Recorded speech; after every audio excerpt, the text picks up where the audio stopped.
السلام علیکم ورحمۃ اللہ وبرکاتہ۔ بسم اللہ الرحمن الرحیم۔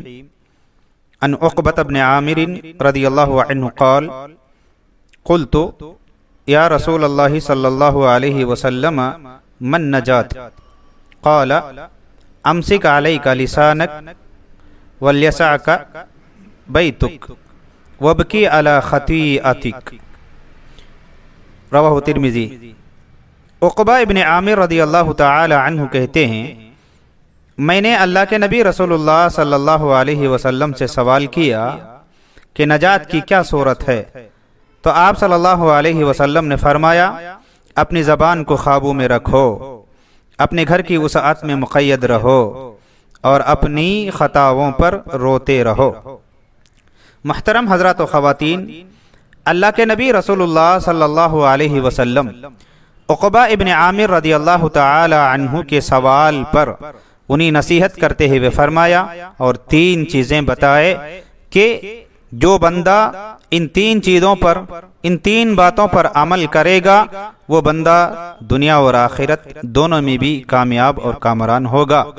عقبہ ابن عامر نے اللہ کے نبی رسول اللہ صلی اللہ علیہ وسلم سے سوال کیا کہ نجات کیسے حاصل کی جا سکتی ہے؟ تو اس کے جواب میں اللہ کے نبی نے فرمایا صلی اللہ علیہ وسلم، تین باتیں بتائے۔ امسک علیک لسانک، تم اپنی زبان کو قابو میں رکھو۔ اب آپ دیکھتے ہیں یا ہم اور آپ دیکھتے ہیں دنیا میں کہ انسان اکثر جو گناہ کے اندر ملوث ہوتا ہے، وہ گناہ تمام کے تمام صرف اس کی زبان ہی سے ہوتے ہیں۔ جھوٹ بولنا، غیبت کرنا، چغلی کرنا، یہ تمام کے تمام گناہ انسان کی زبان ہی سے ہوتے ہیں۔ جو انسان زبان کو قابو میں کر لیا، وہ انسان دنیا اور آخرت دونوں میں بھی کامیاب ہو جاتا ہے۔ پیارے نبی رسول اللہ صلی اللہ علیہ وسلم نے ایک دوسری حدیث میں فرمایا، اپنی زبان کو پکڑ کر کے کہ یہ زبان گوشت کا ایک ٹکڑا ہے، یہ جو انسان اسے صحیح راستے میں استعمال کرے گا اس کے لیے دخول جنت کا ذریعہ اور سبب ہے، جو انسان اسے غلط راستے میں استعمال کرے گا وہ انسان اس زبان کے ذریعے سے جہنم میں داخل ہوگا۔ لہذا ہم میں سے ہر ایک کو چاہیے کہ ہم اپنی زبانوں کو صحیح استعمال کریں، بیجا استعمال نہ کرے، بیجا نہ بولے، کم گفتگو کرے، کم بات بولے، سچی بات بولے، اچھی بات بولے، چرب زبانی نہ کرے، اپنی زبان سے کسی دوسرے انسان کو تکلیف نہ دے۔ جو انسان اپنی زبان کو قابو میں رکھ لیا، وہ انسان دنیا اور آخرت کے بھی کامیاب ہو جاتا ہے۔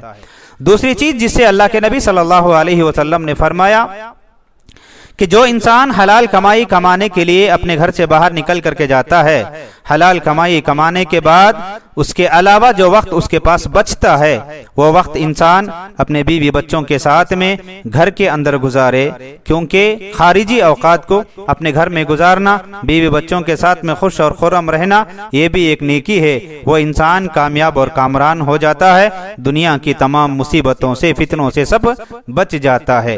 اس لیے ہم میں سے ہر ایک کو چاہیے کہ ہم حلال روزی کمانے کے وقت کے علاوہ جو وقت ہمیں بچتا ہے، وہ وقت ہم اپنے گھروں میں اپنے بیوی بچوں کے ساتھ، اپنے والدین کے ساتھ، اپنے رشتہ داروں کے ساتھ اچھی اور میٹھی گفتگو کرتے ہوئے گزارے۔ تیسری چیز جو اللہ کے نبی صلی اللہ علیہ وسلم نے فرمایا، ہر انسان گنہگار ہوتا ہے۔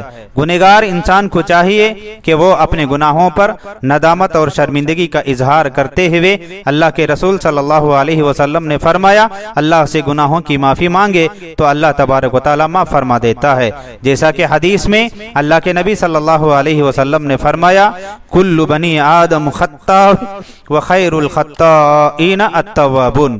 سارے بنی آدم گنہگار ہیں، سارے بنی آدم گنہگار ہیں، ان میں سب سے زیادہ خطاکار وہ ہے جو اپنے گناہوں پر توبہ کرتا ہے، شرمندگی اور ندامت کو اختیار کرتا ہے۔